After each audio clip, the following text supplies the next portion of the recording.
Jim, you there? You there, Jim? I'm coming. I'm on the roof, man. I got an amazing view. Oh, there you are, man. All right, cool, cool. All right. Woo. Here we go. It's beautiful outside.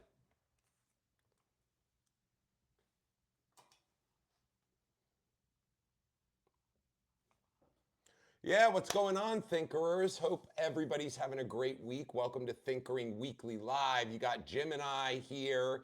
And yes, if you want to say Jim and I, like some cool Outcast album, we can do that as well too. But we're excited to get this all kicked off and give you the latest in Thinkering Weekly. We got a short but sweet episode today to kind of cover some of the things that we've been doing and been up to in the past couple of weeks. First, I want to remind everyone, just as I remind everyone every show, to visit our website, www.thinkeringcollective.org. You want to know what we're up to. You want to know the clear, whatever. I'm trying to think of SpaceX. They built that city. That's what we're doing for Thinkering. Is we're literally building a city. You can see it in the background. And we'll continue to build it, but definitely go check out the website where you can see all of our fellowships, all of the things we got going on. It's a great way to get connected to a community that's ready to make your dreams as an educator, as a superintendent, as a school district leader of any type, as an education company. We can make your dreams come true. We can get you connected and we can start to change the world together. So please do move over there and make sure you check that out, my friends. Let's start the show with the question of the week.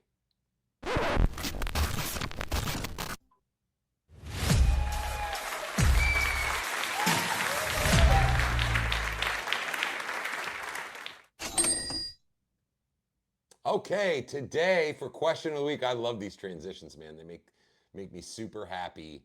Jim back there pushing the buttons, making the things work, and they're working better every single time. That's what I love. Today's question comes from our community, and it's a very simple one. What makes a good learner? So if you're watching the show, I'd love, whether it's on LinkedIn, whether it's on Facebook, whether it's on where else are we at? Substack right now. Make sure to comment in the comments if you have or have any comment on what makes a good learner. To me, that's a very easy question to answer. It goes back to curiosity. I think a good learner is a curious learner. And I am a huge proponent of Socrates, and I love his approach in saying that, the only reason I'm in this position is because I truly am the one that admits that I know nothing at all. And that, I think, coming from a place and really just a mindset of, you might believe that you're convinced of something. A learner might be convinced of something by an educator, but is innovation or discovery ever in place when someone is complacent to that understanding? I think us always trying to drive a new understanding is going to put us into a place of learning and innovation and really, trial, failure, and then learn. So I think to me, it's a curious learner. Jim, I don't know about you, man.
Yeah, and I think you're so spot on.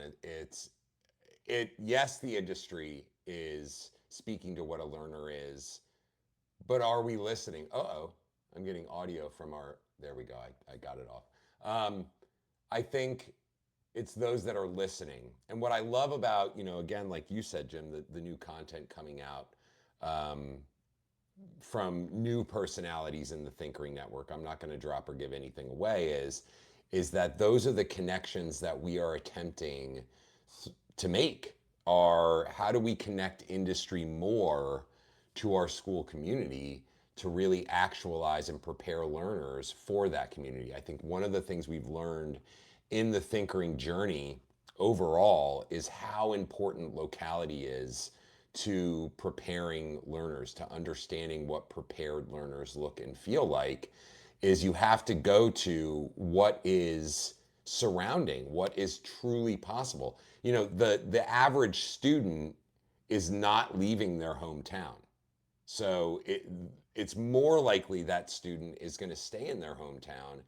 And so it seems like common sense. I don't know about you, but like it seems commonsensical to me to like connect to to local industry. And what we found, even with working with districts, is a lot of it, just like a lot of this industry right now, a lot of these connections are just face value. It's like, let's get a logo on our website, but what are those partnerships actually standing for or meaning within school systems? So I find that like the most profound questions are the simplest as we move forward. Is like, we could spend probably a week with people talking about what makes a good learner. And that's such a simple like question. It's very easily understandable, but I guarantee you every output, everybody's opinion is going to be fundamentally different.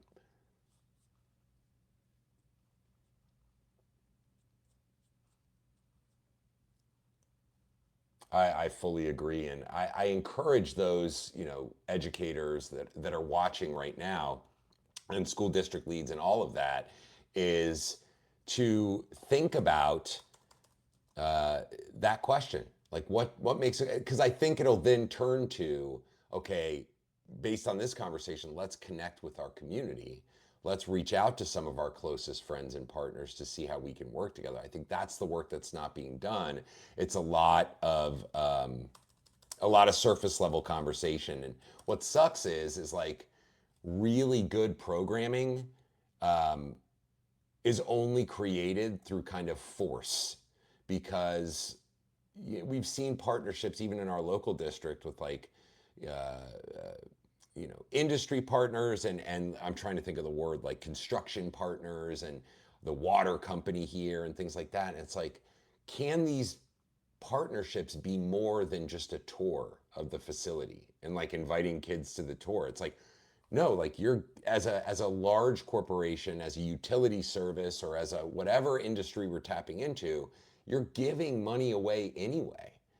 You're donating money away anyway. Why not do it to your local school system? Like my own businesses in this area donate to the local schools. We have multiple sponsor schools, and then we also work together with them on programming back and forth.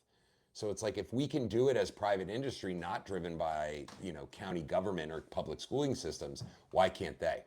And we can of course have another week on the why can't they. um,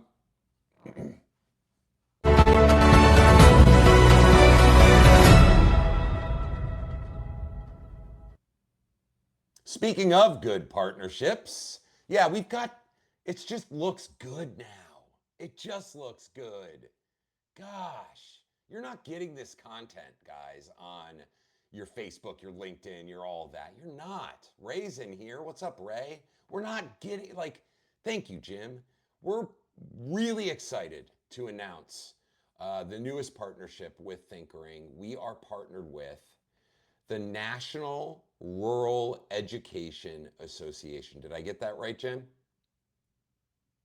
The National Rural Education Association, the National, I think I nailed it. But no, and this is from a press release recently, we just really solidified this partnership with the NREA to where not only are we going out there, we're going to be in San Antonio in what, October?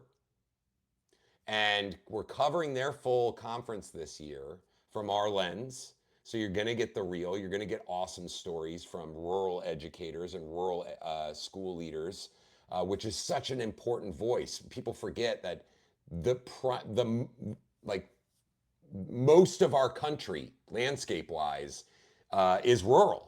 And so this is a large amount of ground covered. And overall, Jim, you highlighted something, but could you go ahead and read what you highlighted? Because it's very hard for me to see it.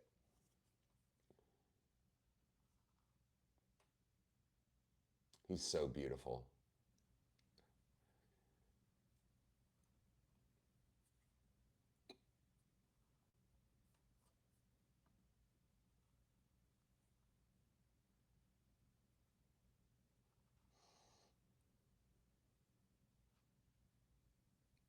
Bam.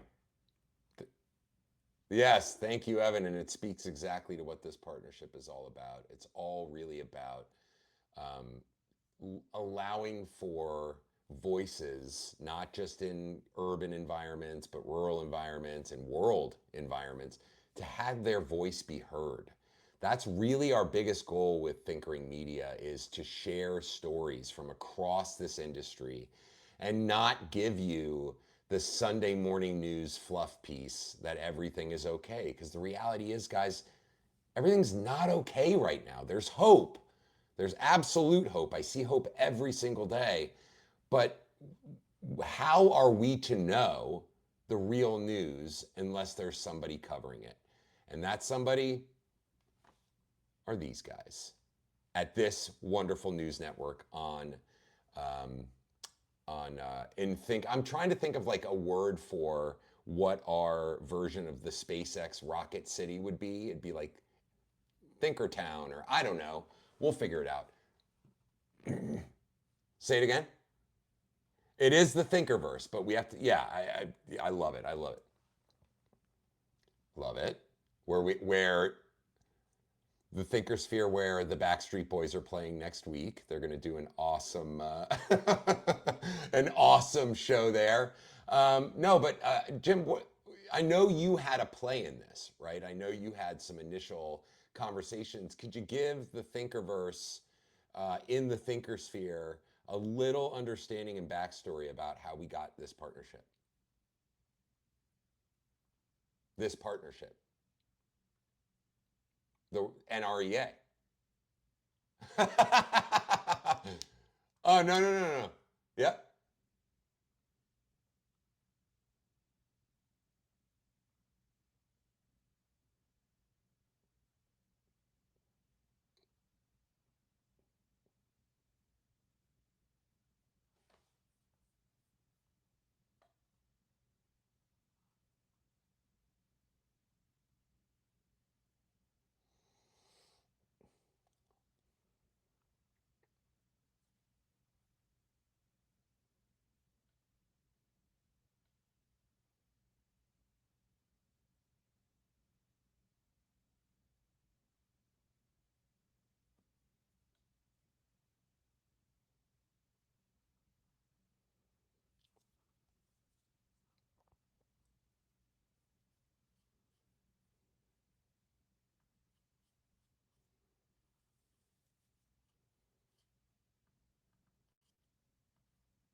I love it. I love it. And yeah, I'm super excited about it. The more we kind of embrace these new partnerships and make them real, the busier we get. So be on the lookout for the growth of Thinkering over the next year, because we're really thinking about how can we cover all this stuff and still make sure that it's from All right, our let's voice go. and our lens.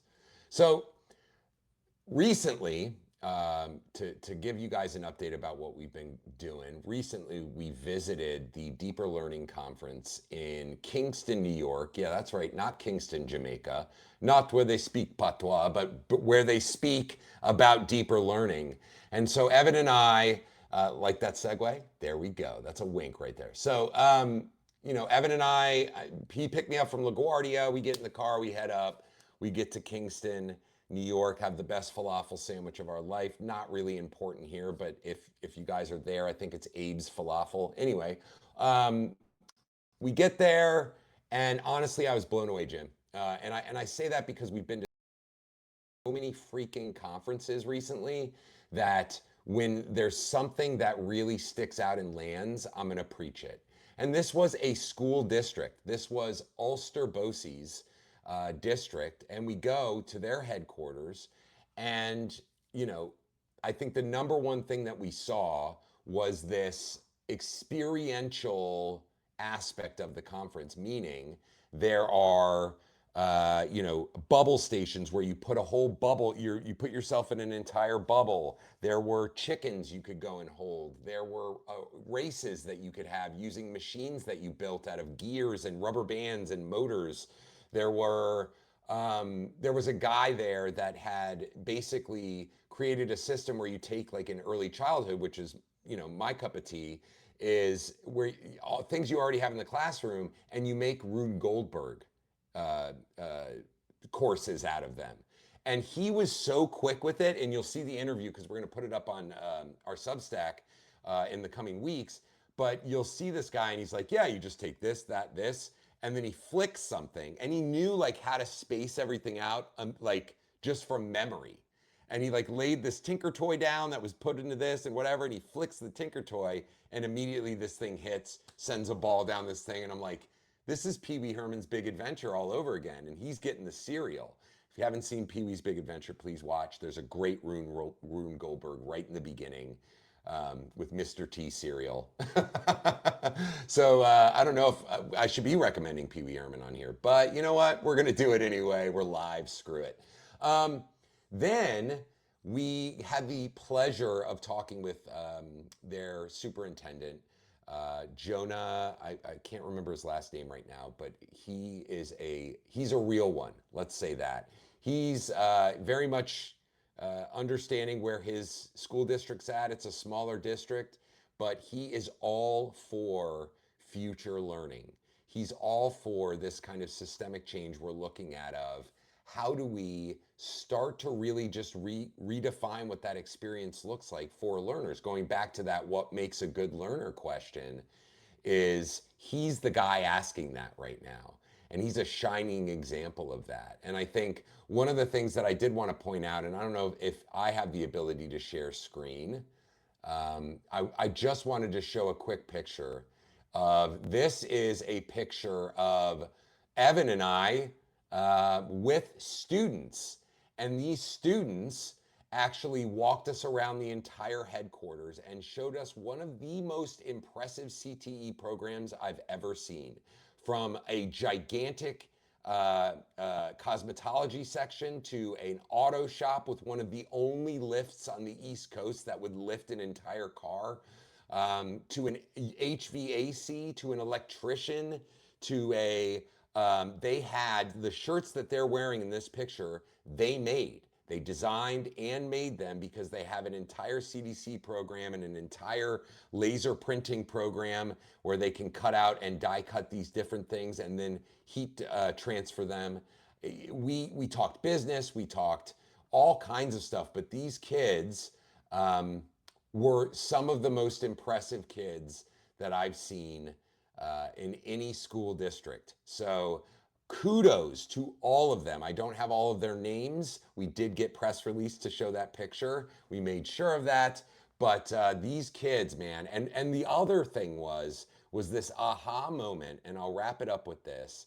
This aha moment is as we were going through this conference, all the food being served. I walk by because I'm typically at these conferences, guys. They put me in a hole and they say, "Go, Garrett, perform, perform." And I get up there and I talk to so many people and I have so many interesting conversations, but I don't get around a lot. And that didn't come out right. However, you want to take that as well, too. That's why we're live. That's what Thinkering Weekly is all about. But as I'm walking, thank you. As I'm walking around, uh, I see students come out of the food area and the culinary area of this CTE center, if you will. And it dawned on me. I was like, is every bit of food we're eating and all of this food that was catered to us and all of that, is this all being done by the students? And sure enough, the students literally were our hosts, caterers, cleaners, information desk. These were all students. And it was one of the most impressive ahas to kind of come to, because there was no pretense of that. I had no knowledge of that before. But kudos to Ulster Bosies, because y'all are doing it the way it needs to be done. You're turning a conference into a experiential learning event, which I think, if we're teaching experiential learning as a forefront of learning, and we're also experiencing the outcomes of that, how unbelievable, and speaks to the superintendent, the leadership there, what they're really looking to do. So New York, that's why we have New York Inspired. Go to our website, thinkeringcollective.org. We have a fully New York fellowship. That's why we're doing this, is because New York is there, guys. They're on the front. And in these little, districts across the entire state, one last thing that I did want to mention. That's right, Grace. Grace writes, I love the car lift. Students made their own shirts, made the food. This is the new era of education. You're 100% spot on. That was on our Substack. Yeah. So, awesome. Awesome. That'll be a great combo. So the other piece is, as we were, taking it all in, we ended up meeting Luis Rivera, who is known as the Bronx Principal on social media. And this guy was the shining example of, going back to our initial understanding of like connecting to industry. This dude founded the first hip hop high school. And now what that meant was, because I was like, yes, please, being like very fascinated with hip hop, a huge hip hop fan, knowing the history, watching all the documentaries, listening to all the records, and being in Tower Records when that was cool back in the day. Um, he's partnered with Grandmaster Flash. He's partnered with Cool Mo D, like all of these just legit characters that, from the Bronx, coming up from the Bronx, connecting them to learners, getting donations to build music studios, to build, I think they had an esports arena that was built. And this dude, I find that these guys that are doing game-changing things in the industry, the best part about Luis was his nonchalantness. You know, it like what it takes to get there, we understand, because we do that at scale now. It's like that's what we do, is like connect with school leaders, make stuff happen. When no's come, but this dude is just like, yeah, I grind. That's what he said. We were like, how do you get all these people? He's like, man, I'm out there just grinding. And I'm like, dude, you are the man. Um, and so to see his work, you can go to the Bronx Principal on Instagram. It's amazing stuff. And anyway, I mentioned that because we got the invite to go out to the Bronx and see what this school is doing. So stay tuned down the road. We're going to be going out there and shooting some content around the Bronx Principal, showing everyone out there what an example of an amazing school actually looks like. Last thing is, in talking about recent events, we just dropped on.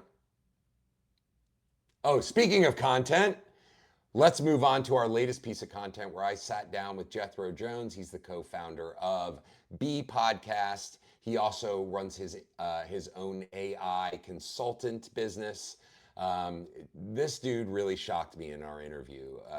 I knew Jethro because we were partnering with B Podcast to offer a ton of content and push it out there. But the moment I sat down with Jethro, I think a real G recognizes a real G. And we very much got into it about like, what is this role of AI in education? Because we hear it, we see every company out there just being a different skin of the same AI product.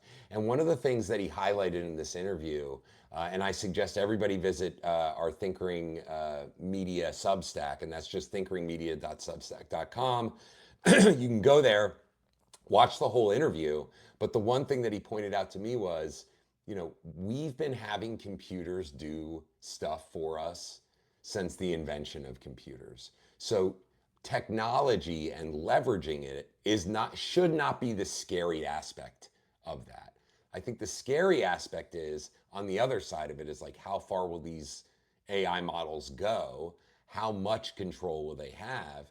And he made a good point to really regulate that, which is like we can only go so far with AI without really understanding, how humans use it. And he made the point of like, we can make 100,000 lesson plans, but AI isn't going to go implement those lesson plans. So making 100,000 lesson plans is completely useless until we really understand how we're going to leverage like a great personalized lesson plan from a GPT in the classroom. And the only way to do that is human to human. And so it's just another example of, hey, like let's not get too scared because it is scary. Humans have been adopting technology since day one. We have nuclear technology, we have electricity, we have a motor. All of these kind of game-changing fundamental technologies started with fear. And I think thankfully, and this is where hope comes in, we're asking the right questions in a human-to-human environment in this industry in order to fuel a kind of new understanding of AI's place in education. And I think we all came about of this like we went super hard in the paint, and now, oh my God, we're too hard in the paint. We got to come back and find this middle ground. Jim, what do you think?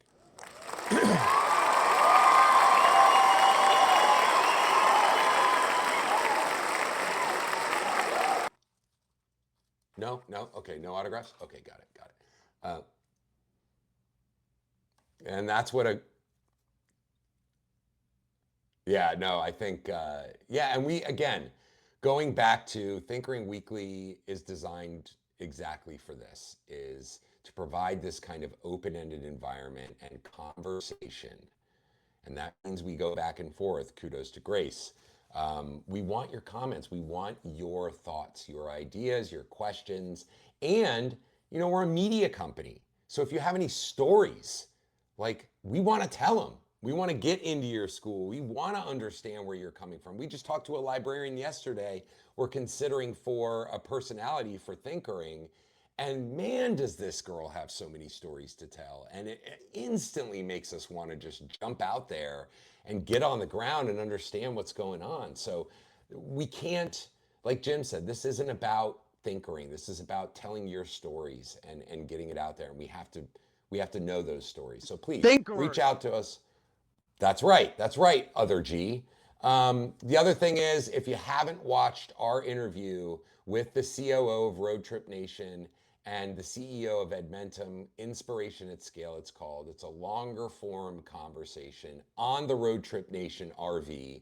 It was 9,000 degrees. We got a dual cam setup in there. Jim is moving, doing this movement cam and sweat. I mean, I can't even tell you how sweaty we were in that bus, because that's what that interview doesn't show, is that the AC didn't work and it was 100 degrees in Orlando. It was not, the conversation was amazing. And I think maybe that heat brought a little bit more of an authentic and real conversation to all of you. But Jamie opens up about her why, really hits home and makes Brian super emotional. And I think those are the kind of moments, again, that speak to learners and speak to us as humans, right? Is we want to see that the people that are leading these industries care, and they don't all. And that's why I think that was a really special interview. So go check it out on our Substack. We'd really appreciate it.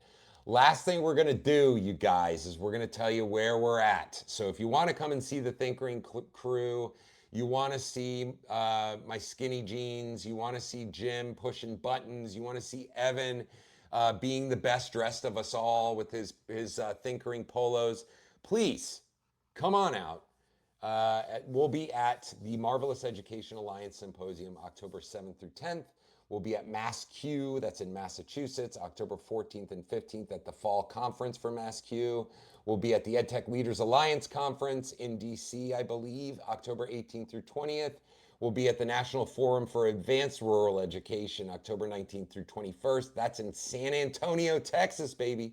And we'll be at the Canadian EdTech AI Summit, October 28th and 29th. And I believe that is Evan going up there in Canada to cover that. This isn't just a United States thing. This is a global thing, friends. And mind you, we're starting with our neighbor to the north, but I guarantee you we'll be covering conferences across the world at some point. Super spotlight here. I want to make sure, actually, I'm going to let you take the spotlight, Jim. You do that really well, introducing some new Thinkering partners, unless we've already done that. That's old. Okay, so well, let's shout them out again. You know what? Welcome Daniel Casey, Brian Zevatek, Aaron Dow, Daniel Wallace, Mary Kaiser, Cassie Godios, Abigail Widger, Amanda Pakanowski, and Connie Stahl to the Thinkering Network. We're excited to have you in, give you a lot of love, a lot of back pats, and support. That's what this community is all about. We appreciate you guys joining us again for Thinkering Weekly, guys. We are committed to giving this to you every single week. We love you. Keep doing what you're doing. It matters. And from Thinkering Weekly, we will see everybody on the next one. I'm going to go ahead and get off the roof here. You guys have a great day. I'll see you later.